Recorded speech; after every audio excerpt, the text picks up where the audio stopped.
Om Vakratunda Mahakaya Suryakoti Samaprabha Nirvignam Kurume Deva Sarvakareshu Sarvada.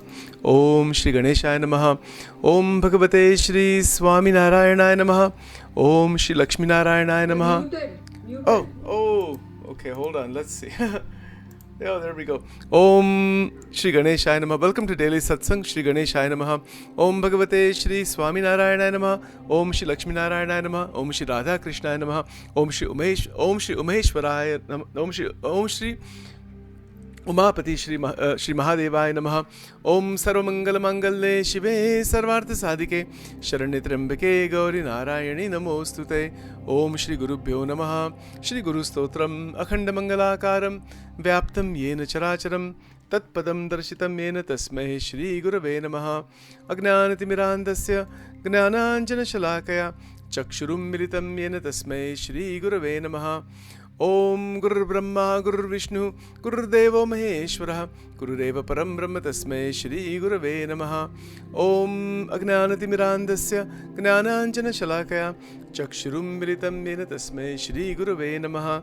Shri Gurubhyo Namaha. Welcome to Daily Satsang. We are continuing our contemplation on the Atma. The Atma is who we are. The word Atma refers to the subject that is perceiving all phenomena. So all phenomena, including our body, our mind, the outside world, and certainly even actually the millions of lifetimes that have gone by that are stored in the chitta, in the subconscious mind.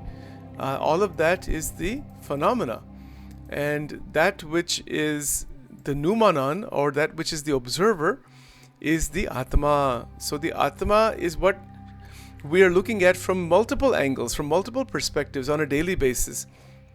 We have so much grace upon us to have great sages in the Sanatana Dharma tradition who have already done all the footwork for us, the groundwork for us. They have created everything for us, only out of compassion, only out of grace. So many of them have written scriptures, they have not written their name at the bottom. You know, there are many scriptures in the Sanatana Dharma tradition where the sages have not written even their name at the bottom. These days we write one small article somewhere and we want to make sure that 1,000 people know that we wrote that, and we tell friends and Facebook and this and that, and God knows how much is there. See the difference in the consciousness. So even when Shankaracharya ji is writing all of this, you know, at the very beginning he is offering everything to his Guru Govindapad. He's not taking the credit for what he's writing. This is one of the great teachings for all of humanity, that whatever our accomplishments may be, whatever they may be, as tremendous as they may be, and in the case of Adi Shankaracharya, the realization of the Brahman itself, which is the highest accomplishment from that sense, there is no sense of any kind of ego whatsoever that is in any which way active in taking credit for the accomplishment. You know, so I'm just trying to find the verse that we were at last time. Let's see. I think we were at verse number 12 last time. We'll go a little bit further into this and the next one. All I'm trying to say here is that the attitude, the approach taken by the sages, everybody, they have always given the credit to those who came before. It's not just a matter of humility, but it is a guidance to the rest of humanity that our accomplishments are not because of our ego, it is because of the grace of so many who have come before us. And if we forget that, then we forget everything. We are lost at that point. Even when the sages say that Aham Brahmasmi, I am the ultimate, they're saying that from the realized state. Adi Shankaracharya ji in this Vivek Chudamani again and again and again and again and again will say over and over again, you are the Supreme Self. He says it innumerable times in Vivek Chudamani. And he's saying that to awaken the jiva that you are the Akshara Brahma, you are the infinite reality, you are beyond this Maya. This is the whole point. And he's showing step by steps in a very beautiful way. But again, with bhakti bhav, with humility, with grace, with compassion. These are the important qualities.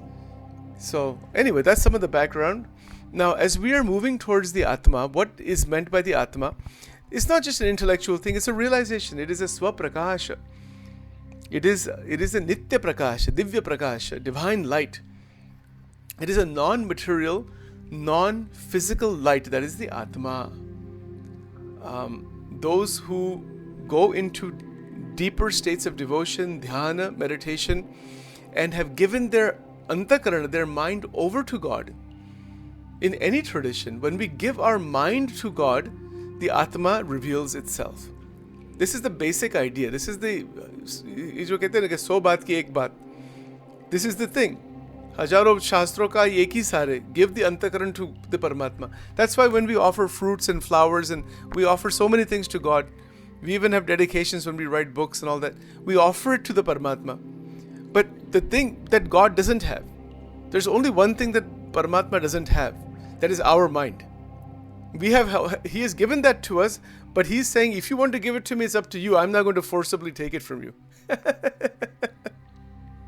You know, Bhagwan किसी को force नहीं करते. If you want to go in that direction towards the higher, towards God, it's up to you. If you want to stay in Maya, it's up to you. If you want to be crushed again and again in Garbhavas, it's up to you. You decide. You know, आपकी इच्छा, ऐसी बात है. So along those lines, what does God does not have? भगवान के पास एक ही बात नहीं है, हमारा मन. एक ही बात नहीं है. उनके पास सब कुछ है. And he's not going to take it by force. उनके पास ऐसी शक्ति है, अन्यथा कर्तुम शक्ति. In Vachanamrut this is written, भगवान की ऐसी एक शक्ति है जिसको अन्यथा कर्तुम शक्ति कहते हैं. That means he can do anything. He can take all the Maya and all the Ishvaras and Jivas and our mind. He can just absorb inside himself and say that is just me. I am alone. I am the one. So there is that possibility also, but it doesn't happen that way because we have free will. We are in Atma Tattva. If we want to realize God, it should be done through freedom, isn't it so? Look at our life. Look at our life as it is. Do we not want our freedom to explore life rather than being controlled by others? Who wants to be controlled by anybody? Nobody wants to be controlled by anybody. Similarly, along those lines, Bhagwan has given us this human body, the mind, with possibilities. There is a shloka in the Bhagavatam that is Buddhi Indriya Mana Pranan Jananama Srujat Prabhu Matrarthancha Bhavarthancha Yatmane Kalpanayacha. This is in Srimad Bhagavatam, and that verse is referenced in the Karyani number 1 Vachanamrut. In Karyani is a small village in Gujarat, tiny little village, and amazing truths were spoken by Bhagwan Swaminarayan at that time in these tiny little villages. It's amazing. Sometimes in the smaller villages, the more profound ideas were actually spoken. Because you have a smaller group of people, you have people who are really interested, things like that. So, along those lines, in the Srimad Bhagavatam, there is a beautiful verse that says that this body, mind, senses, everything we are given, there are 3 possible uses of that. I'm going to talk about this and we'll get to the verse number 13 in just a moment here. We can use it just for Vishaya Bhog. ये जो हमारा जो शरीर है, just as a pashu. जो पशु करते हैं, मैथुन, आहार, निद्रा, आहार, मैथुन, निद्रा. ये जो 3 बात है. And then we have found ways to enhance that through our buddhi. So we can just increase Vishaya Bhog. Different kinds of Vishaya Bhog का meaning क्या है? 5 विषय है, ठीक है ना? Shabda, Sparsha, Rupa, Rasa, Gandha. 5. These 5 Vishaya, this is called Pancha Vishaya, and they are the experience through the 5 sense organs. Pancha Gnanindriya. Pancha Gnanindriya, and the objects outside are giving us the experience of the outside world through the cranial nerves in the brain that is actually creating the picture of the outside world. So that is called Pancha Vishaya. See the terminology, we should be familiar with the terminology, why it is spoken that way. So we can run what most of humanity does, because it is in the Pashu state. It is an animal. We are an animal. There is no question. We have to accept that also. We cannot reject what we are not. We are an animal, but we don't have to remain an animal. That's the only real difference. We are an animal. We have sexual impulses, we have anger, we want to fight with others, all animal. In fact, many humans, you can say we are less than animal in many ways because we hurt each other. We hurt and kill each other. Animals don't generally kill their own species. They have that much intelligence which we don't even have, not to kill each other. You see? So an animal is not going to it's not going to take illicit drugs. Animal is not going to smoke a cigarette. Animal is not going to take anything that is unnatural. It's naturally is going to function in the Prakriti. So much to learn from the animal. These people say the human being is an animal, don't be an animal. First learn from the animal. First learn something very important from the animal, how to be even an animal. First learn that before anything else. That is called Pashu. That is the glory of Bhagwan Shiv and the great goddess. They're teaching us that you first be an animal because you don't even know how to be an animal.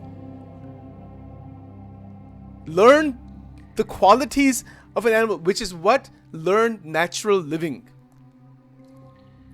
We have used our intellect to do so many unnatural things that to enhance the experience of the Vishayas that are damaging all of humanity. It is not even at the animal level. It is less than the animal level. See this point. So when we realize that we can live a natural, harmonious life with nature and take what we need from nature in a natural way for our bodies through the Panch Vishayas, now we have come to the animal level. Not even, unless we do that, we're not at the animal level. Now, from that level, if we remain only there, then we are a Pashu. But we have a human body. We have a bigger brain. We have the ability to develop ourselves, our consciousness from within, from the animal to the dharmic level. So there are 4 stages here. The animal level, then there is the level of dharma. Dharma hina pashuhi saman. Without dharma, one is an animal. Dharma means what? Dharma doesn't mean religious affiliation.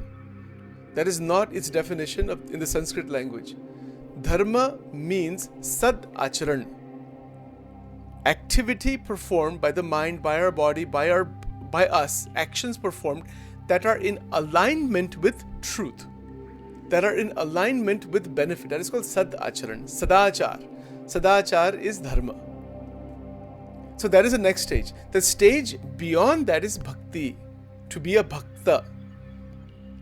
And then the stage beyond that is a mukta, is a liberated being. So when we are examining the Vivek Chudamani, the Vachanamrut, Pratyabhigna Hridayam, Bhagavad Gita, Brahma Sutra, Vyasa Sutra, Shandilya Sutra, Narad Bhakti Sutra, all of these amazing scriptures, Bhakti Rasamrut Sindhu, extraordinary texts, Ramanuj Bhashya, Sri Bhashya.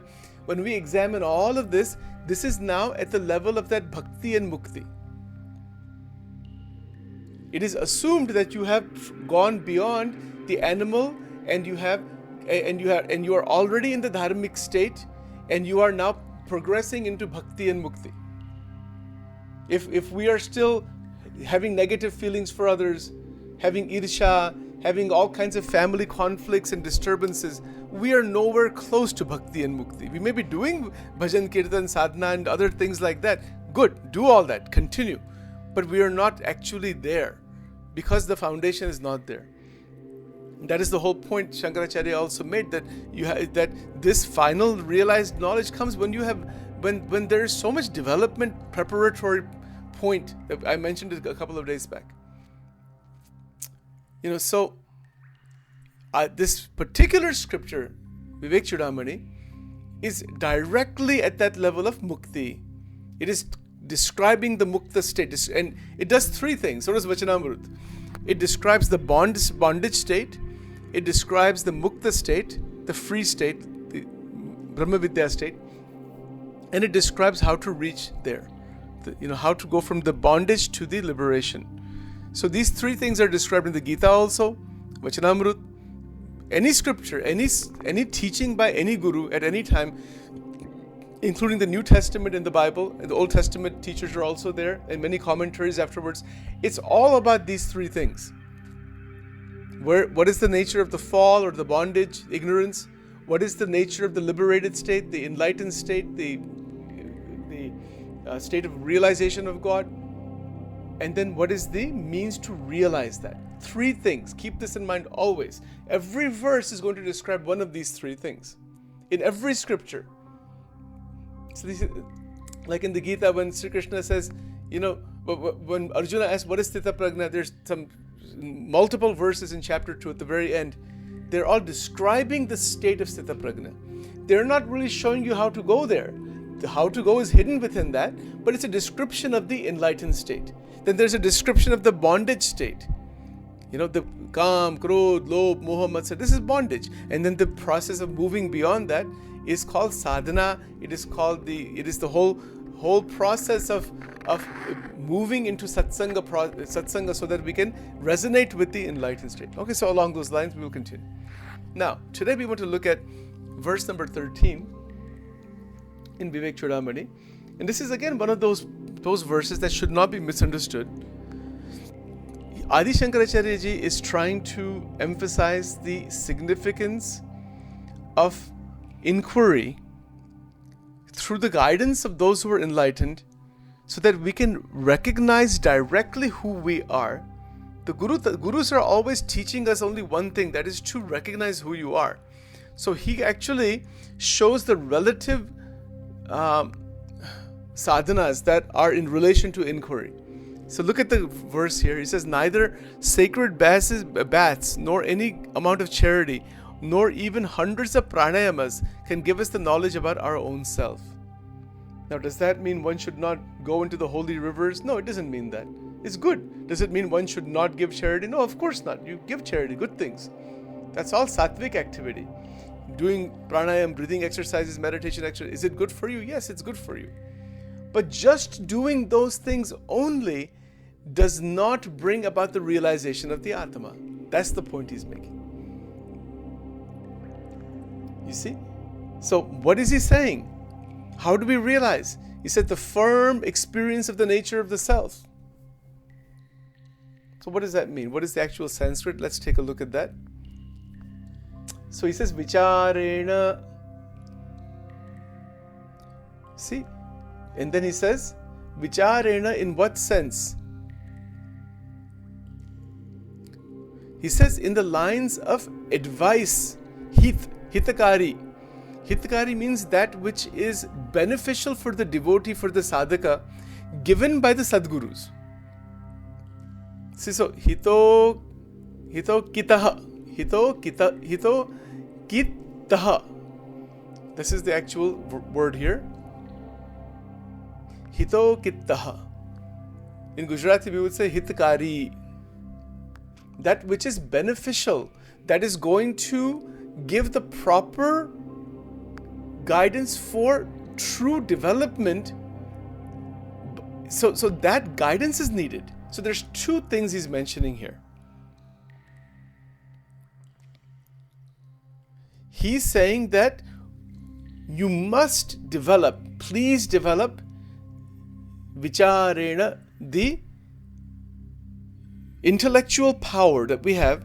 Use it to contemplate on who am I. Use it to contemplate on what is God. So when we contemplate on God, that is bhakti. When we meditate upon God, that is a mental activity also. That is a sadhana. There is no question about this point. It is called sadhan bhakti. For example, if I take a mala, right? If I take this beautiful mala and I do a mantra, maybe my guru has given me a mantra. I say Swami Narayana, Swami Narayana. This is a mantra. Or say Lakshmi Narayana, Lakshmi Narayana. Or Sri Krishna Sharanam Mama, Sri Krishna Sharanam Mama. Om Namah Shivaya, Om Namah Shivaya. Whatever mantra. In the Christian tradition, they also have rosaries. They also have prayers. In Jewish tradition, they also have prayers. Almost, I think, if I'm not mistaken, every religious tradition has some form of rosary. Including in the Islamic tradition, there are some sects that use that. Because it is a way of harmonizing your mind with a particular thought pattern connected with God the way you conceive God. So those are initial steps to get to that point where the mind is very stable and the conviction develops. See, the word conviction is drushtayah, drushtaha, drushtaha. Sir, arthasya nishchayah. Nishchaya means you then become so convinced that there is the Atma. There is the Paramatma residing within the Atma. That is a conviction. The word Nishchay. This word is used in Swaminarayan Sampradaya tremendously. It is used in, actually, it is not just Swaminarayan Sampradaya. It is used in every religious tradition. Nishchay means conviction. Like in Christianity, those who take the refuge of Jesus, they have to be convinced that Jesus is the Lord and the Savior and all. If you're not convinced, how you will take refuge at His feet? Isn't it so? Similarly, in here, Shankaracharya ji is saying the word Nishchayaha means that you are convinced that there is the Atma. There's no doubt left. There's no sangshay. See, and I want to refer to this in Vachanamrut also. In Garuda number 12, Pratham number 12, Maharaj mentions, Buddhi has, our intellect, Buddhi has 4 functions. Sangshay, Nishchay, Smruti, Nidra. So Sangshay means what? Doubt. How do we know there's any Atma? People have said this to me over the years. Sachin, you're talking about this Atma and this scriptures. Sab humbug hai, kuch nahi hai. Sab vishay bhog karo. Just enjoy this life and don't hurt anybody and that's good enough. Kya sab bakwas Atma ki baat kar rahe ho? Kya sab shastra? They have nothing better to do. So people have said to me, all these sadhus, they should be drafted in the military. People from India have said this to me. This sab bakwas hai. Think about this. They said that sab orange clothes mein sab firte. They're a parasite on the society. This is what people have said to me over the years. I've heard all this thing. They're doing nothing. They're wasting time, using resources, deluding people, and it's just total nonsense. This is an opinion by so many. And I don't want to make any comments about that. All I can tell you is simply that when Shankaracharya ji is saying that there is the Atma, he is saying that out of his anubhav, and he is challenging us to realize this. So all those people who are saying there's no Atma and there's no this and that, why don't you have the courage to try what he's saying here and see for yourself if it is true or not? At least at the very minimum, the mind will become very harmonious, steady and purified. What's wrong with that? Forget about the Atma. If you don't want to worry about the Atma, why not become integrated psychologically and physically and live a beautiful life through the principles and ideas shown in Vedanta? Vedanta is not asking us to have a blind belief in the Atma. Vedanta is asking us to get to a state through contemplation, study, and reflection, and deeper meditation, to get to a stage of Nishchaya that there is such a thing as Atma, and then the journey begins. For example, somebody tells me, let's say a friend of mine tells me that, Sachin, if you take Highway 81 South, that will take you to Smoky Mountains. 81 to 40 to Gatlinburg, there's some exits there. If I said, kya bakwas hai? There's nothing like Smoky Mountain, there's nothing like Klingman's Dome, there's nothing like this Newfound Gap, kuch nahi hai, sab nonsense hai. Where is it? Show it to me. I'm sitting in Newark, Delaware, show it to me. Kya hai? Kuch nahi. He said, look, I'll show you a map. I'll show you a map. Okay, I said, you made up this map, it's meaningless. If I have no faith that there is something actually there in the person that is showing me, how I will ever realize that? Now, there's no question. Somebody could be misguiding. They said they make something up, some fantasy land, something which is not there. But you have to look at the history. There are so many videos of Smoky Mountains. There's so much evidence there. There's so much is there. Even if I see videos of it, even if somebody shows me pictures of it, maps of it, trails and everything. So I could say, you're making all this up. Even if there's testimony of thousands of people, I could say, if I choose to just ignore all that, I will never experience Smoky Mountain. But if I say, no, let me say, yes, I think I believe you, there is something there. That is isi ko hi Shraddha kehte hain. Shraddha ka meaning kya hai? It is a belief that there is Paramatma, there is the Atma through Guru Vachan, through those who have traveled that path. And that is actually what is meant by the word sampradaya. People think it means groupism and groups, and that's not its meaning. ये जो हमारे जो सनातन धर्म में जितने संप्रदाय है, they are based on the Vedas, and they are an attempt to recreate the experience or the state of realization of the original teacher, who is also in a lineage, who is also has come from time immemorial. So Shraddha is not blind faith.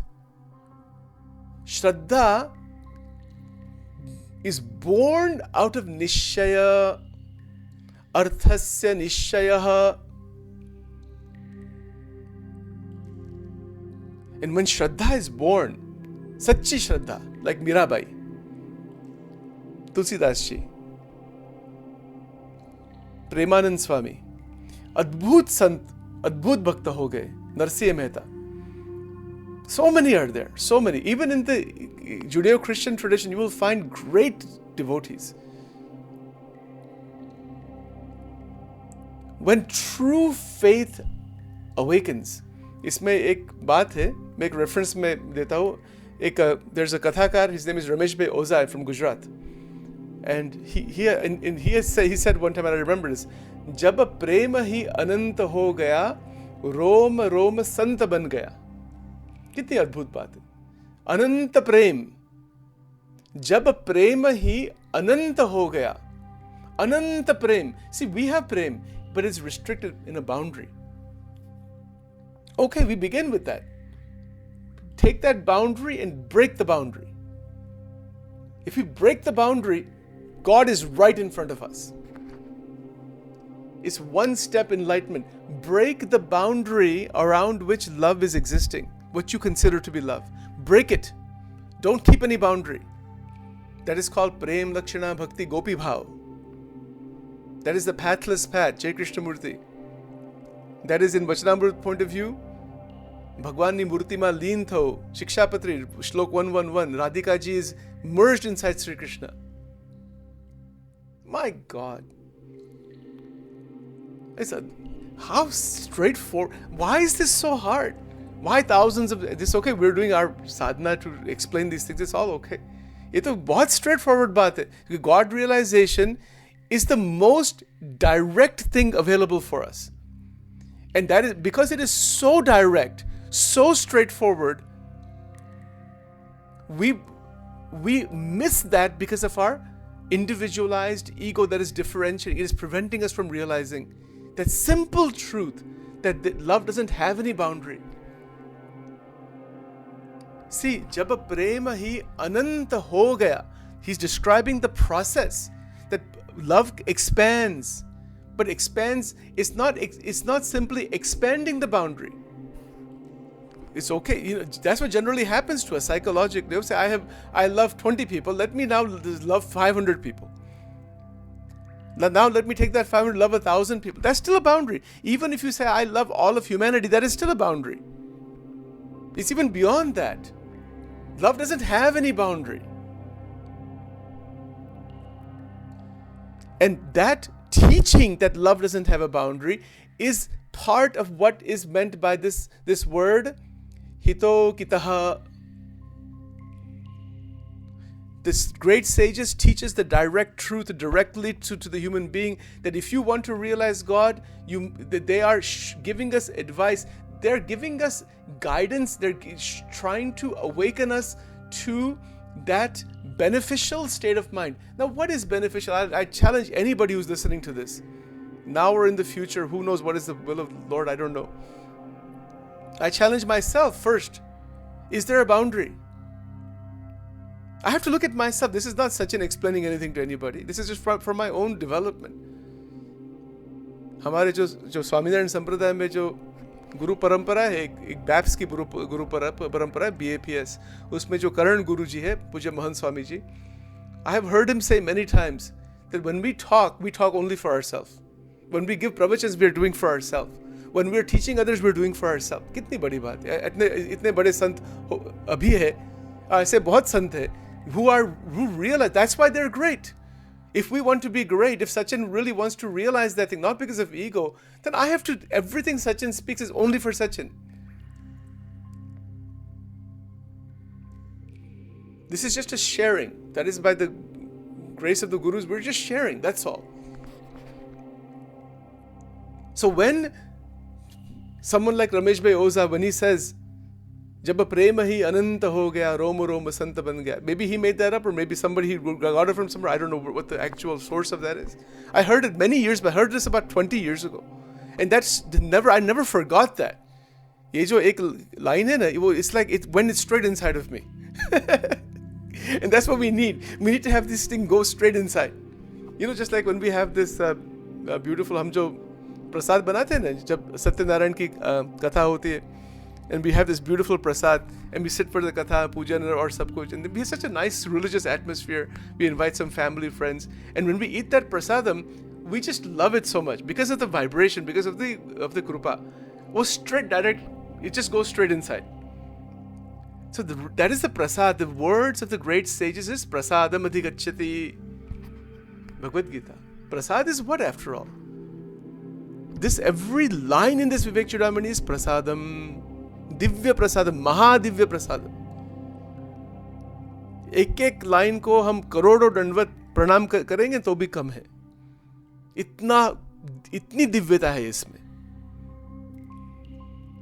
महादिव्यता है. That is a grace, that is a krupa. So to expand the mind by, see the mind expands. The way Shankaracharya is describing this now, he is saying, he is giving a direct way to open up into the infinite. Take every word of the Gurus that is beneficial. Recognize that, see, first of all, you cannot even take what is in the words of the Gurus on the outside, teachers on the outside, and keep them inside unless there is a aha moment. Oh, that touches me. Like the line I just showed you. Jab prema hi ananta ho gaya. When I heard that, immediately there was a wow. There was such an opening, such grace, right in the present. Nothing more. It's like you don't need anything. It's just, that says it all. It may say it all, but it's more than saying it all. It is being in that state. Jab prema hi ananta ho gaya. रोम रोम संत बन गया. साधु का definition ही वो है, संत का definition ही वो है जिसमें रोम रोम, meaning every pore of our being is just flowing with love, divine love. क्या बात है. दैट इज द मुक्त state. That is not the पशु state. That is not the animal state. That is not that state of divisiveness with others. It is even, dharma is there. It is even beyond dharma.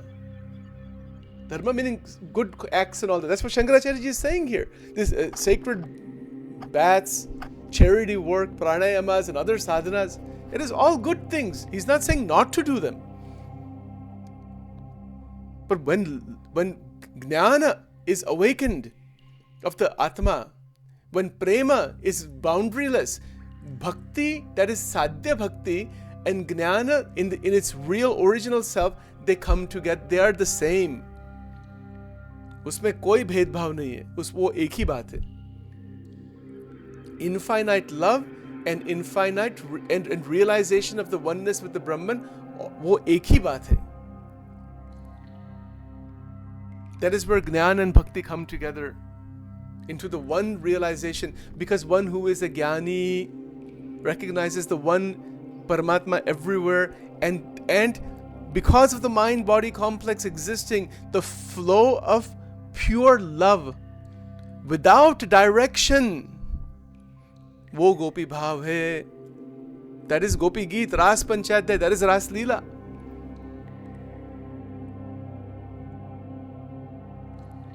Gopikas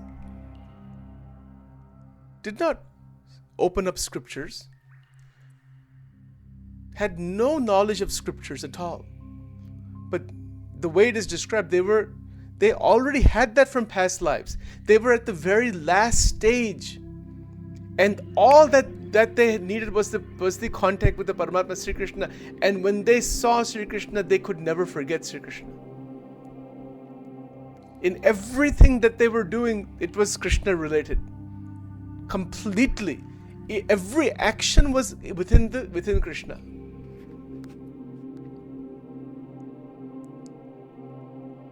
और वो प्रेम है.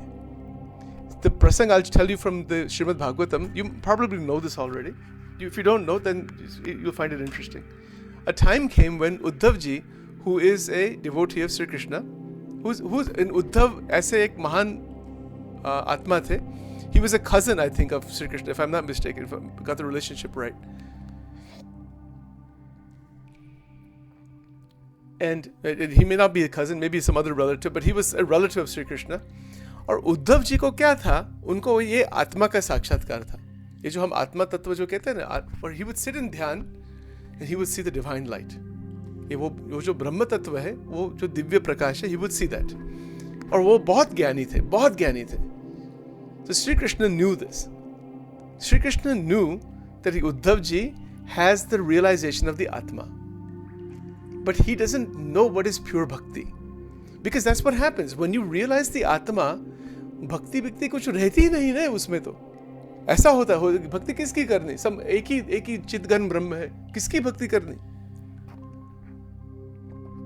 So Sri Krishna said to him, Sri Krishna had to teach him a lesson. But he didn't teach him directly, he taught him in a very different way. He said, Uddhav ji, you are such a gyani. Aap itne gyani ho. You are so enlightened, you have the realization of the Atma and this and that. You need to go to where those gopis are. Because, Sri Krishna had left them and then he had not gone back to see them at all. So he sent Uddhav ji and he said, they are just so emotionally distraught, they're lost. They don't have any gnan, they're just thinking of me all the time. They don't know anything actually, You go and you give them some wisdom so they can get the Brahma Vidya. And then there was a letter that was written by Sri Krishna to the gopis that Uddhav ji carried. And this prasang is actually shown in the Sri Krishna series. You may have seen this. If you haven't seen it, it's on YouTube. You'll be able to see it. It's also shown in many other places. So Uddhav ji, thinking that, my God, I am a very enlightened Gnani and I am Brahma Gnani and I know so much. I'm going to go and teach them. I'm going to teach them what is Brahma Vidya. I'm going to tell them that Sri Krishna is an enlightened sage. He's the Atma and you are the same Atma and this emotional nonsense you're involved in. You have to get out of all that. You have to become a Gnani. So Uddhav ji goes over there on a cart. And all these hundreds of these gopis are surrounding. And they realize that Sri Krishna has sent Uddhav ji with a letter. They take that letter and they are so crazy about that letter because Krishna has written that words. They rip the whole letter apart. The whole letter is destroyed completely. Uska sab chin bin ho jata hai. And they're lost. And Uddhav ji has never seen anything like this. Uddhav ji is thinking, my God, what is this? And they're so lost in Krishna that Uddhav ji is so touched by their devotion, so intensely touched, that he is given diksha by the gopis into bhakti. और इसी को ये जो कहते हैं ना ज्ञानी जो पुरुष होते हैं उसके पास जो भक्ति नहीं होगी ना, there is a deficiency. Yes, even in the enlightened stage ऐसा हो सकता है किसी की भक्ति करनी. But no, Uddhav ji saw these gopikas and the way the prasang goes, Radhika ji and all the other gopis in there, and he saw Sri Krishna with them. He had all these divine experiences. He says, what is going on? What is this? And then it awoke within him what is the glory of boundaryless love. This thing which I'm describing here, that love without any boundary. Jab prema hi ananta ho gaya, roma roma sant ban gaya. That infinite love. और वो जो भक्ति है वो गोलोक में ऐसी भक्ति होती है. वो that's a metaphysical thing. We haven't talked about what is golok and all this thing. We'll get to that at some point. But this is the beauty. Uddhav ji realized that what is this bhakti, and he was given diksha in the sense he was anointed by the gopis because they have gone beyond jnana. They've transgressed all the Atma. They're not concerned about the Atma. In Swamini Vato, Gunatitanand Swami said, Atmanu Sukt is akhanda, but compared to the Paramatma, it is like you cannot compare that even actually. I don't know the exact language. I forgot exactly the word he used, but the Paramatma is tremendously beyond the Atma. This is the Vishishta Advaita and the Bhakti Sampradaya have come this way. So Uddhav ji is overrun by the gopis. And he realized they don't need any scriptures. They are seeing the Paramatma everywhere, which is the goal of Vedanta. They're already in that. And beyond that, their emotion is so intense. And whatever they're sitting, they're cooking, you could see yogasans. That they're doing automatically yogasans. They're doing automatically different things. What is all of this? That is called Prem Lakshana Bhakti, because what they are doing is that they are at such a stage where anywhere they look, they see Krishna, so they are trying to avoid Krishna, just to do their work. It's a completely opposite situation. Anything that they're doing, they're seeing Krishna everywhere. So they're saying, okay, well, Krishna is here, so that they look somewhere, Krishna is there. So how they're to do their work? So they have to continuously avoid seeing Krishna to do their work. And when you do that, you automatically start doing yogasans. It is the most extraordinary thing. I don't think I've ever really described that before. And Uddhav ji realized all of this. He said, my God, that they are seeing God everywhere and everything, in the pots and in the trees, and even though Krishna is somewhere else physically, they're seeing Krishna here. And when Uddhav ji came back to Sri Krishna, he was filled with bhakti, and he prayed. This is his prayer. There's a prayer in the Bhagavatam. He prayed to Bhagwan Sri Krishna that in his next life, may he be born as a small shrub, like a small, like a leaves with a small shrub in the Vrindavan where the gopis are, wherever the gopis are, and may the dust of their feet fall on that shrub.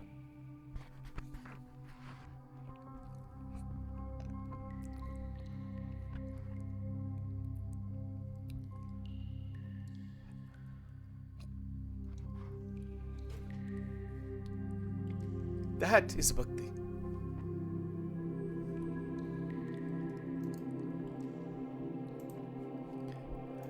All right, we'll continue tomorrow.